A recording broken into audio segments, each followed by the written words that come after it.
জয় জগন্নাথ শব্দটি শুধুমাত্র একটি উক্তি নয়, এটি হলো ভক্তির এক গভীর প্রকাশ, যা লক্ষ লক্ষ মানুষের হৃদয়ে আলোড়ন তুলে। জগন্নাথ শব্দের অর্থ জগতের নাথ। তিনি হলেন শ্রীকৃষ্ণের রূপ, যিনি বলরাম ও সুভদ্রার সঙ্গে পুরীর বিশাল রথে উঠে ভক্তদের কাছে আসেন। তারই অনন্য কাঠের মূর্তি, বড় বড় চোখ আর বিস্ময়কর আকার আমাদের শেখায় দেবতা কেবল রূপে নয়, অনুভবে পূজিত হয়। রথযাত্রা শুধু উড়িষ্যায় নয়, গোটা ভারতবর্ষে পালিত হয়। সেই মোতাবেক আমাদের গ্রামেও রথযাত্রা আমরা পালন করে থাকি। জগন্নাথ দেবের কাছে কোনো জাত, ধর্ম, বয়সের বাধা নেই।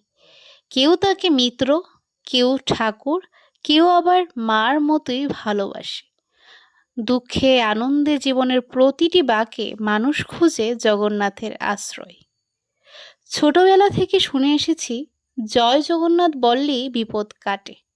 সত্যি, তার নাম নিলে যেন এক অদ্ভুত শান্তি মনের ভেতর নেমে আসে। আমার কাছে জগন্নাথ দেব শুধু ঈশ্বর নন, তিনি আমার শক্তি, আমার আশ্রয়। তার আশীর্বাদে আমাদের জীবন হোক আনন্দময় এবং শান্তিময়। জয় জগন্নাথ।